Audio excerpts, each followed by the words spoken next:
When I was a little kid, my Gramps used to terrify me with tales about the night floaters. The night floaters, malignant beings able to detach their heads from the trunks of their bodies. These heads could then float or fly through the night to spy upon and even attack unsuspecting or sleeping victims, sometimes biting them, sometimes even killing them. And if that wasn't bad enough, they could also animate their headless bodies to pursue and strangle innocent people. They made a strange moaning sound when far away, which faded as they got closer to you. Gramps wasn't sure if they were cryptids or members of a cult or a coven, like a coven of witches. He did say they had to go into a trance state in order to detach their heads from their bodies, a trance state in which they were vulnerable to attack. The night floaters were sometimes called floaters for short, or bobs. Bobs, as the motion of their heads floating through the darkness, and they were mainly active at night, was similar to that of a buoy bobbing on the surface of a body of water. They drove old black cars and tended to congregate at an old abandoned silo out by the 4th line. I once asked Gramps if he had ever seen a night floater. He hesitated before he said, "I only saw one once. At least, I think I saw one." "Where?" I started to say, but he cut me off. "It was a night in fall, September or October. I was just a young kid, still in grade school. For some reason, I was restless and couldn't sleep, so I got up and went to look out my bedroom window. I only saw it for a second. There was this used car dealership near the house with bright lights lit up all day and all night. And in the glare of those lights, I saw it. I saw a human head with its hair trailing out behind it, illuminated by all the lights and flying through the air about 50 feet off the ground. I got back into bed in a hurry. Then, when I was about 18 or 19, we heard a rumor that there were all kinds of wild parties connected with the night floaters, and that they hung out at this old abandoned farm silo out by the 4th line. So naturally, we had to check it out. The silo itself stood there in the moonlight, a sentinel of leprous, weathered concrete, standing amongst the ruins of a barn in the middle of a field fringed with thick trees and only a few hundred yards from the Queen Elizabeth Highway.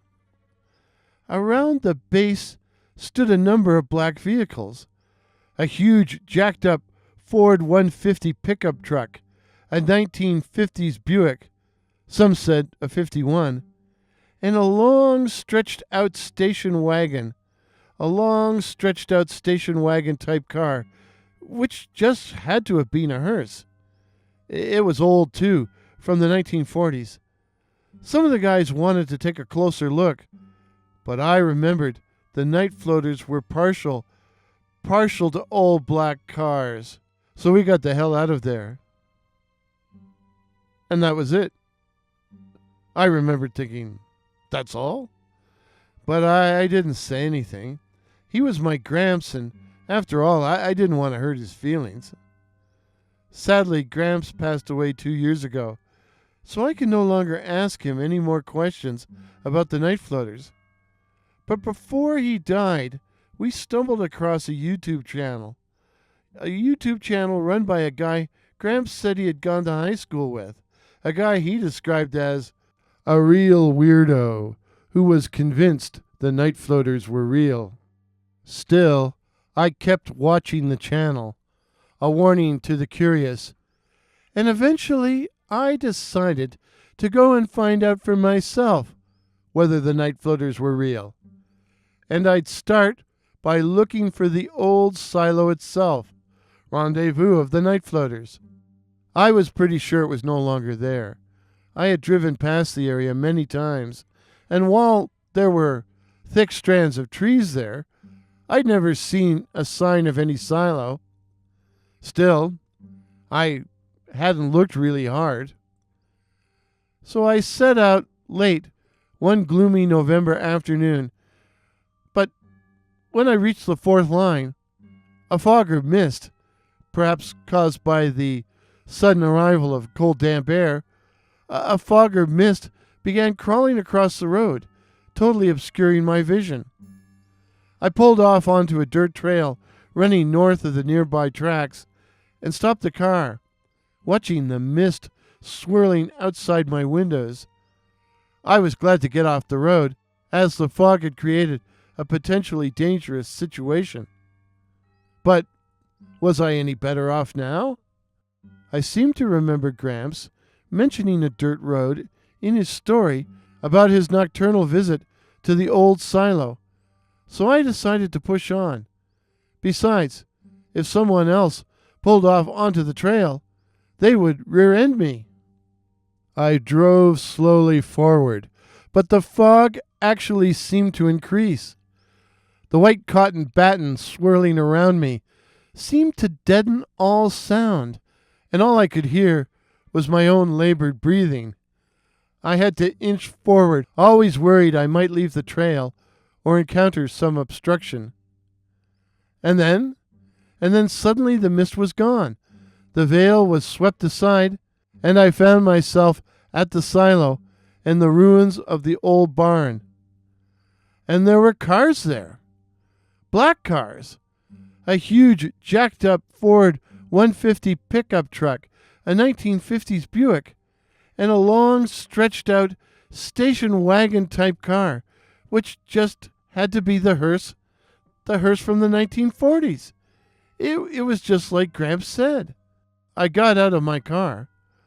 I wasn't sure if it was the right thing to do or not. But I wanted to actually see if those cars were real. I wanted to touch them. One of the first things that struck me was the silence. The silence. I could hear nothing but the sound of my own breathing.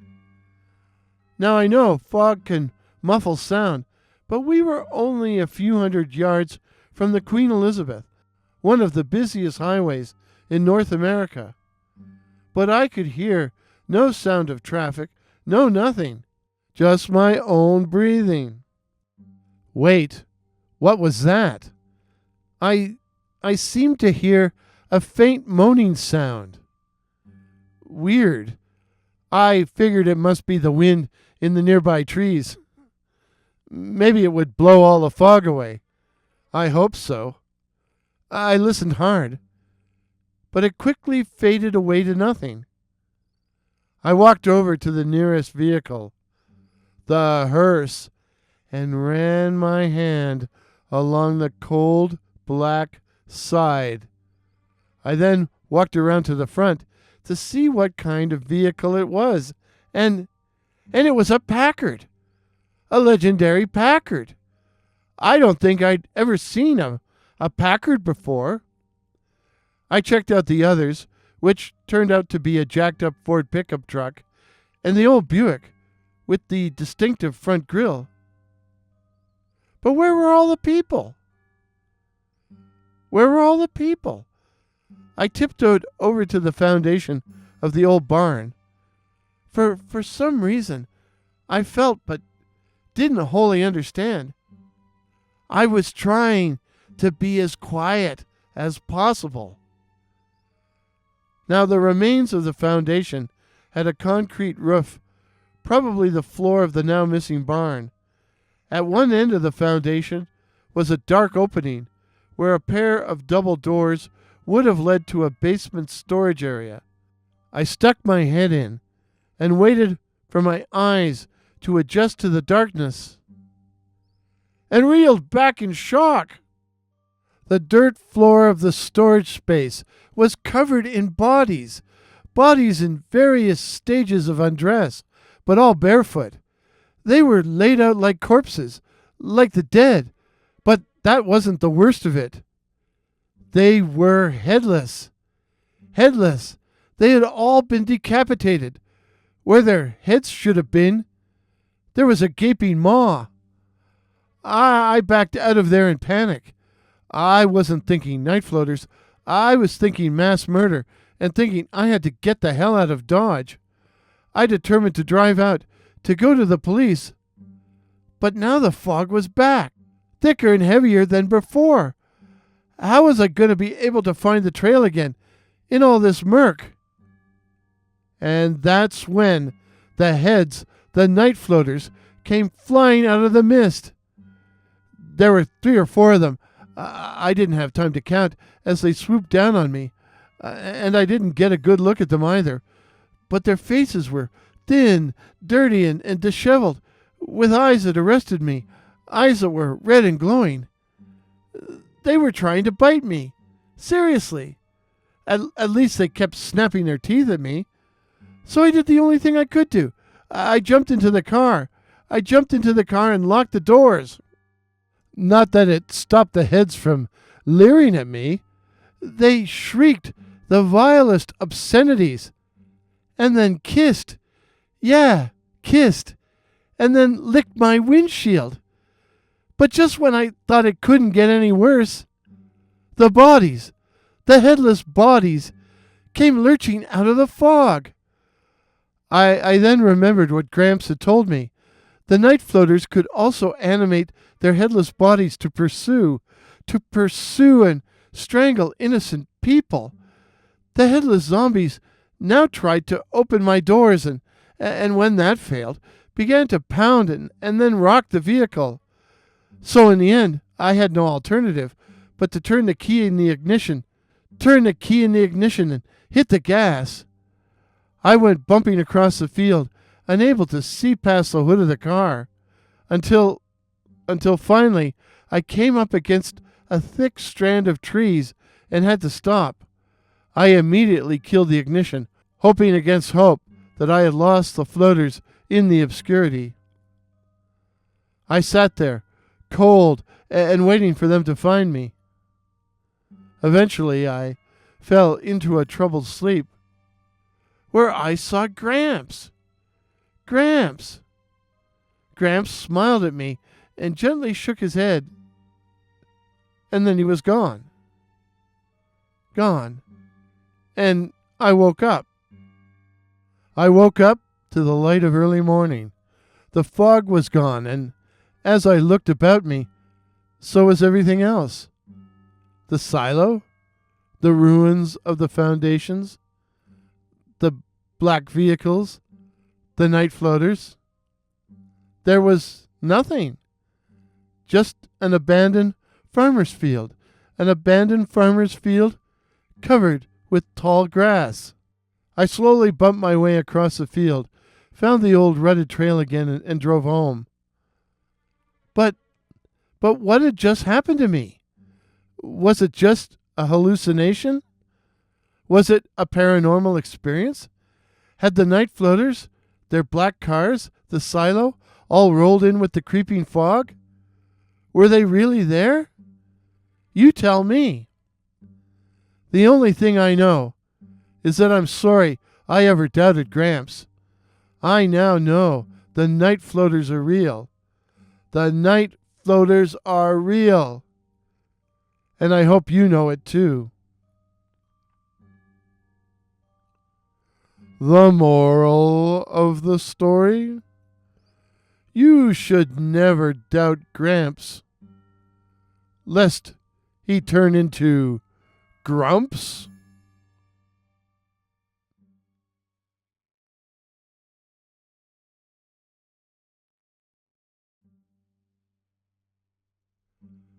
Festival, the Night Floater Mythos. I've always been a solitary guy, a loner, content with my own company. This was especially true that last spring and summer before university. I'd broken up with my girl, and my few friends had already left town, so I was on my own. I avoided all the local watering holes, in part to avoid the jerks I went to high school with, and instead I went for long walks after dark. It was a melancholy but peaceful time. I was saying goodbye to childhood. One cool night in late spring, I found myself walking the CN train tracks, heading west, smoking cigarettes and wondering what my life would be like when I started school in the fall. I'd been walking for about 45 minutes as the darkness took control. No trains passed, and I met no one. I had gone as far as the fourth line, a distance of about 3 miles, when I became aware of a bright light off to my right. A fire. The fire was near an old abandoned farm silo that sat in the middle of a clearing north of the tracks, the numero uno party spot in our town. My guess was that somebody was having a bush party, and I almost turned away to slink off into the night. It was probably just a bunch of kids, and if there was anyone there I knew, they were probably people I didn't really want to see. But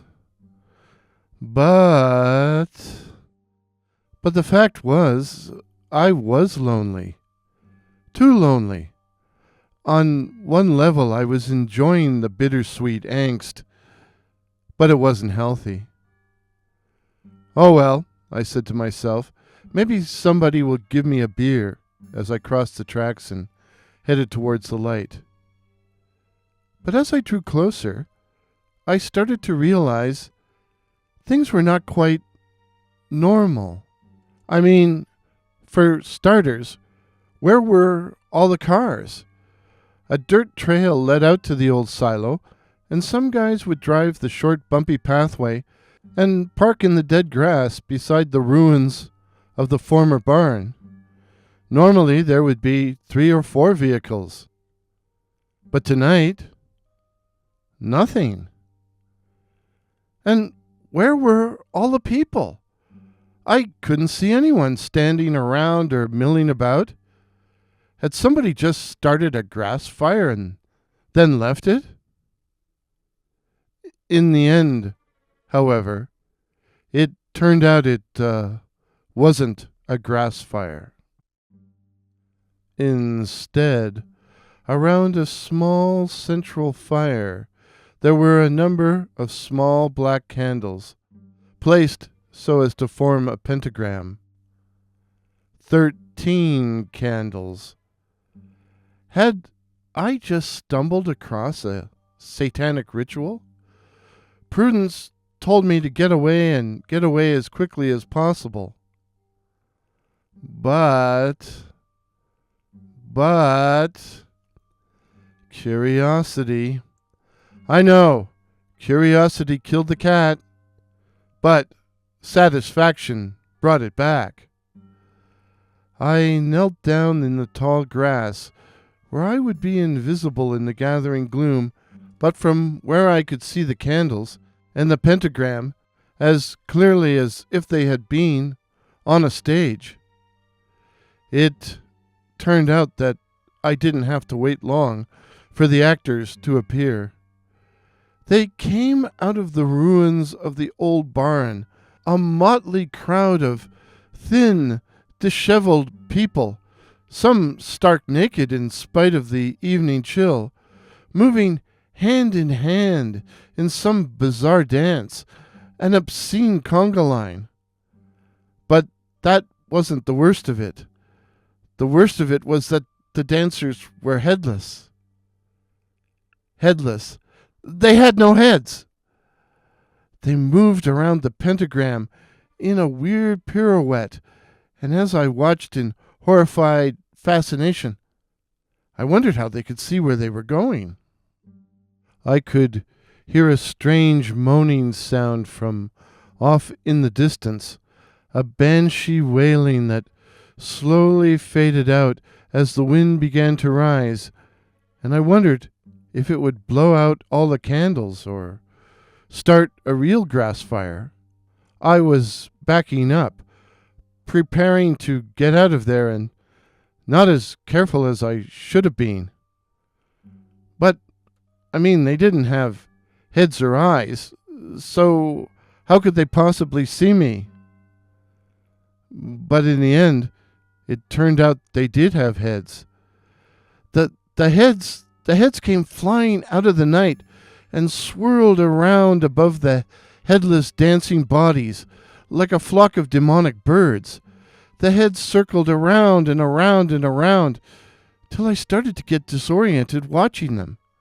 Still, I noted a certain family resemblance in the circling orbs. The heads were pale, fish-belly white, with long black hair flowing up behind them.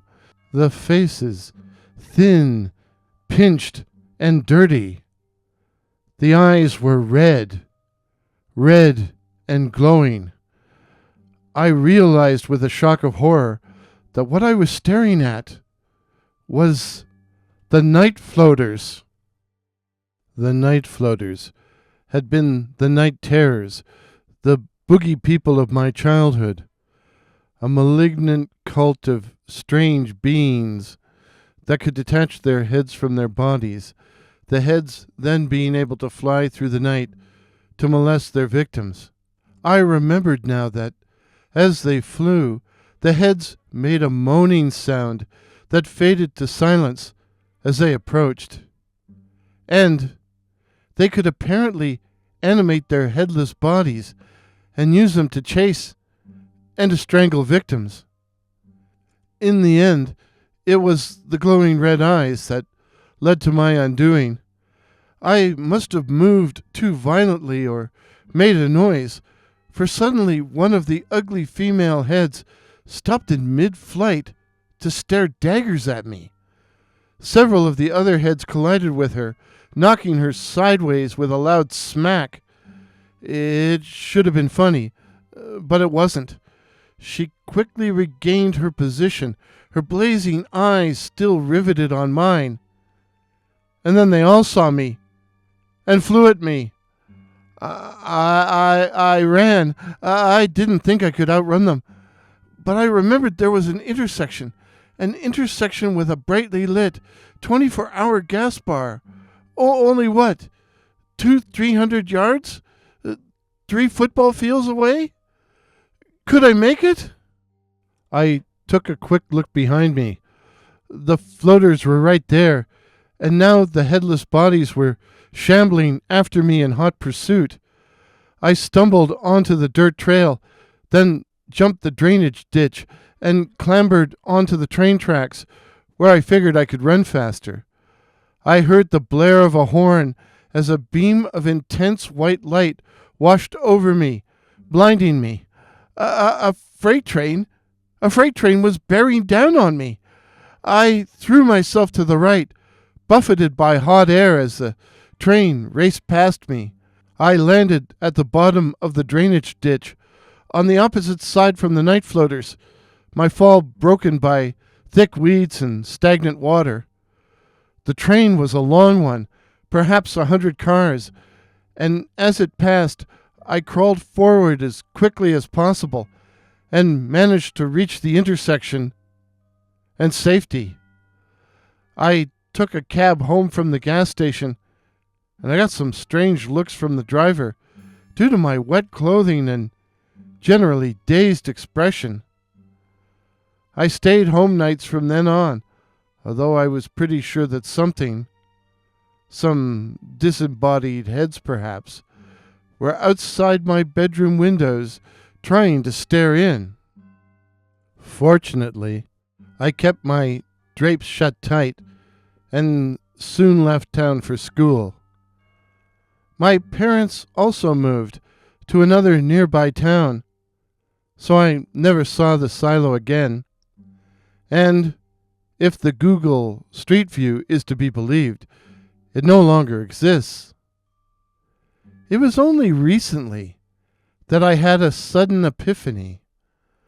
I realized the date I had seen the pentagram and the candles and the night floaters was at the end of April. April 30th, in fact. Walpurgisnacht, the night when the forces of evil hold sway and the dead walk the face of the earth.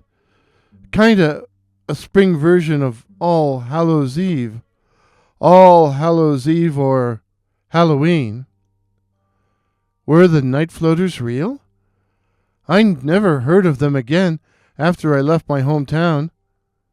Were the candles and the pentagram a ritual to summon them? Summon them from beyond? If I started a fire in my backyard, surrounded by a pentagram outlined by black candles, would it summon the night floaters? Walpurgis night will be coming up shortly. Should I try it? Would you? I dare you. The moral of the story? Sometimes the rites of spring are just plain wrong.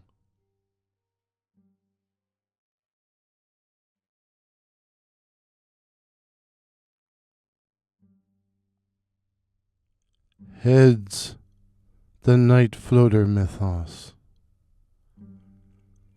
I'm on the Trans-Canada Highway, heading west, and I'm not planning to stop until I reach the Pacific. Even now, I may not be safe. In the end, they got John, and I know they will get me, if they can.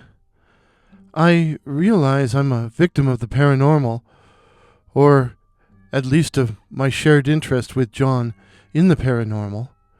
We were the new decadents, sharing our contempt for everyday suburban living and our love of the weird and outre. We were into horror, books and movies, as well as the factual stuff on YouTube, all the paranormal and urban exploration channels. And so we determined to do a little exploring on our own. John and I were students in film studies, and for our major project, planned to make a short film about the urban legend that haunted our college town. The night floaters. What are the night floaters? Floating heads, aka night floaters or floaters, were an anomalous phenomena reported throughout the history of the town. The name referred to the ability of certain individuals to detach their heads from the trunks of their bodies, the heads then being able to fly or float at will. They were said to attack unsuspecting victims, biting them and sometimes even killing them. The flying heads made a moaning sound when, at a distance, a keening that faded to silence as they approached. And they could also apparently animate their headless bodies and use them to chase and to strangle victims. Our fellow students, who'd grown up in town, had all heard of the night floaters. Everyone knew of someone, a friend or relative, that had an encounter with them, but none of them had actually seen a flying head. One especially lurid story that we heard involved a young man who had encountered the night floaters during a satanic ritual taking place on Walpurgis night. Walpurgis night, April 30th, a night when the dead and the forces of evil were said to roam the earth. This event had apparently taken place many years before, in the 70s or 80s, and the man involved had long since disappeared. The event had apparently happened at an old farm silo which had also disappeared. Naturally, John and I determined to explore the scene of the crime. After questioning a number of people who'd grown up in the area, we determined the old silo had been located in a large field north of the CN train tracks and south of the busy Queen Elizabeth Highway. We left John's old Saturn at a nearby strip mall, not trusting to the old rutted dirt trail that led to the field, choosing to hoof it instead. John had a camera we borrowed from school, and we both had our phones, of course. It was a gorgeous night with a full moon, so we hoped to get some good footage for our film project. At first, the dirt path was screened by thick bands of trees, which blocked our view of what lay ahead, although we did get some atmospheric shots of moonlight streaming through the branches. Then, suddenly, the woods thinned, and we could see the field beyond. We saw a clearing, awash with moonlight, and in the center of it stood the silo itself. The silo, a sentinel of leprous, weathered concrete, standing amongst the ruined foundations of a long-vanished barn. They all said the old silo was gone, John said in amazement, as we both stared at the scene before us. Maybe, I answered, but you know, they probably didn't really know. Anyway, it's here now. Let's go have a look. We began walking forward and got another surprise. We hadn't noticed it at first, but near the barn's ruined foundation blazed a small fire, like a campfire, and it was surrounded by a number of small black candles, 13 of them, in fact, arranged in the shape of a pentagram. Didn't that story, the one about the guy who interrupted the satanic ritual, didn't it mention 13 candles and a pentagram? John said. It's April 30th, you know. Walpurgis night. Tonight, like right now. He sounded quite anxious, but I just laughed. We're being trolled, I said loudly, so that anyone listening would hear me. Didn't we tell some of those guys at school we planned to come out here tonight? But John wasn't really listening to me, for instead he said, "What's that noise?" "What noise?" "That moaning sound." That's only the wind," I said. "The wind or the cars on the Queen E. We're not that far away from it, you know." I started walking towards the ruined foundations, and as I did I sang out, "All right, you guys, you can come out now." I was firmly convinced that some of our fellow students were playing a practical joke on us. But in spite of my calling out to them, no one stepped out. A dark opening in the side of the foundation led to a crawl space, the perfect hiding spot, so I shone the light from my phone inside, expecting to see grinning faces. But that's not what I saw. Instead, what I did see was a pile of bodies both male and female, some dressed, some naked, all headless, and unless they were murder victims, I realized with a shock that those night floater things, the things that were supposed to be able to remove their heads from their bodies, those night floaters were real. I heard a shout from behind me, and turning around, I saw John running like hell towards the nearby woods. At first, I had no idea as to why he was running, until I saw the heads. At first, I thought they might be birds or orbs, you know, the paranormal phenomena orbs, until I saw the red flashing eyes. I then realized they were human heads, pale, fish-belly white, with long black hair flowing out behind them, male and female, the faces thin, pinched and dirty. I went to hide in a crawl space, only to find the headless bodies rising from the dirt floor and beginning to shamble towards the opening. I took off for the woods too. I figured it was my best chance for safety from the flying heads. Branches, you know, could put out an eye. It was silent in the woods, although I could hear things crashing through the foliage overhead. And in the underbrush, were those headless things chasing us too? I kept calling out to John, but softly, eh? John! John! John! I wanted to find him, but I didn't want those things finding me. I heard that moaning sound again. Did it mean the things were flying away or getting closer? I could no longer remember. John didn't answer. I hoped to find him when I got back to the car. But he wasn't there either. I waited 15 minutes for him, and then I drove back to the old house we shared on Kerr Street. John was sitting in the dark in his favorite armchair. Man, I'm glad to see you, I cried. What happened to you?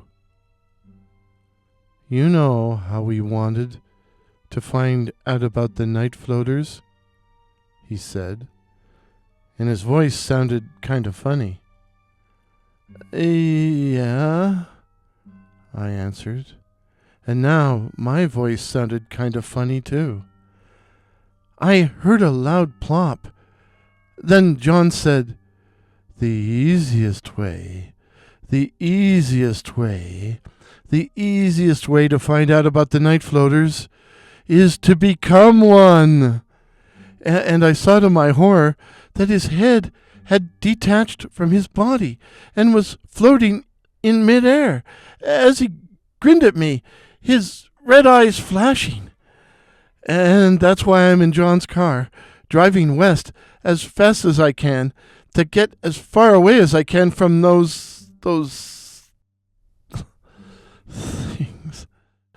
But every time I pass a light standard, I see either a floating head or a headless body. Will they let me get away? I keep touching my head and neck to make sure they're still attached. They are still attached, right? Right? Aren't they? Aren't they? Plop. The moral of the story: it's too bad things went wrong for John, our hero, and their project. After all, they were only trying to work ahead. Cult Pizza, a tale of the night floaters. You hungry? We were out at the silo, our town's numero uno party spot, the ruins of an old abandoned farm in the middle of an isolated field. We had been smoking, then drinking beer, and now we were ravenous. We talked of food, but how to get it? We were way too wrecked to drive. If only we could get skip the dishes, Trey said, which plunged us both into hysterical and raucous laughter. Could you imagine giving the address, eh? I said, laughing so hard I began to choke. When I want to know the address, you say, the old silo, you know, off the 4th line. Can you imagine the guy trying to put silo into his GPS, Trey said. That got us laughing again. God, we were two funny dudes. When we finally finished howling and got our breath back, I managed to choke out, "Think we could order a pizza?" That set Trey off, but he eventually managed to blurt out, "Hey, we should call that chain that claims to deliver anywhere on the planet." "We're still on the planet?" I said. More screaming laughter. When that had subsided, I said, quite seriously, or as serious as I could get, "What about trying that new place on Skid Row? Cult Pizza." "It's a cult?" Trey said, confused. "Well," I said, with as much gravitas as I could muster, "the rumor is that the staff are floaters. You know, night floaters." "What are the night floaters, you ask?" Floating heads, a.k.a. night floaters, or floaters, were a cult of strange beings, said to haunt our town. The name referred to the ability of cult members to detach their heads from the trunks of their bodies, the heads then being able to fly or float at will. They were said to attack unsuspecting victims, biting them, and sometimes even killing them. These flying heads made a moaning sound when far away, a wailing that faded to silence when they got closer. And they could also apparently animate their headless bodies and use them to chase and even strangle their victims. "I don't believe in that," Trace said with a sneer. "Maybe not," I said, "but you've got the floaters to thank for the fact we have this place to ourselves. Rumor has it that they hang around out here, which scares a lot of people off." Well then, if these pizza guys really are night floaters, they should be able to find and deliver to the silo. Well, that started us again, and when we finished braying like the jackasses we were, I called Cult Pizza. I was answered by a husky female voice, which announced, "Cult Pizza. We'd like to order a pizza and have it delivered to the silo." "You know where that is, eh?" "Oh, yes, we know where the silo is," she answered with a voice that seemed, to me, to be on the edge of mockery. "Are you there now?" "Yup. What toppings do you desire?" Well, Trey and I had a bit of a disagreement then. I wanted green pepper as a topping, but he shook his head no, claiming that green pepper made him fart. In the end, we went for bacon, mushroom, and pepperoni. When I asked how long we would have to wait, I was told less than 15 minutes. "Well, I guess we'll find out what a cult pizza tastes like," I said to Trey. "I just hope it don't give me the shits," was his answer. We whiled away the time with cigarettes and a fresh beer each, but after a few minutes, Trey said, "What's that sound?" "What sound?" That moaning noise." Sure enough, off in the night, you could hear a faint moaning sound, not much louder than the sighing of the wind. At first you could hear it distinctly, but then it faded away into nothing. "It must have been a car," I said. "We're not that far from the highway." "Car?" Trey sputtered. "That was a wolf or a coyote or something." "We don't have coyotes around here." "Damn right we do." But before we could argue the point, we saw it. We both saw it. It was a bright, full moon night. A bright, full supermoon night. Everything stood out in brilliant detail, including the thing that was flying towards us. It was a head, a female human head, with flashing red eyes and long stringy hair flowing out behind it. Just ahead, no body, a head flying through the air and carrying something in its mouth. Uh, a pizza box? The head stopped right in front of us, hovering in midair. Instinctively, without thinking, I reached out and took the box from between her lips. "Your pizza," the floating head said in a husky voice, the same voice as the woman who had answered the phone at Cult Pizza. Up close, her face was thin, scarred by acne, and feral-looking. I was so stunned and, in my confusion, said the first thing that came to mind, which was, "How do we pay you?" "Oh," she said with a smirk, "we take cash, interact, or credit." And at that moment, her headless body, or at least a headless female body, lurched out of the darkness, right hand outstretched. I gave it $40. I didn't ask for change. And so how was the pizza? I didn't eat it, as Trey had taken off the minute the head appeared and who wants to eat alone? The moral of the story? Always pack a lunch. It's safer and will help you get, financially, ahead. If this is your first visit to my channel, please consider subscribing.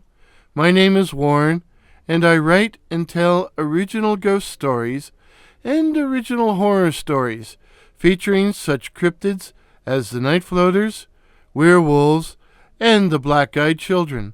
So again, please consider subscribing. Please help me to reach my goal of 2,500 subs. Till midnight. Cheers. Pictures used in today's video, courtesy of Pix here, that's PX here, while the music was the classic Lightless Dawn by that patron of the internet, Kevin MacLeod. P.S. I made this recording using my new mic. Please let me know if you found my narration better, or worse, or about the same. Cheers.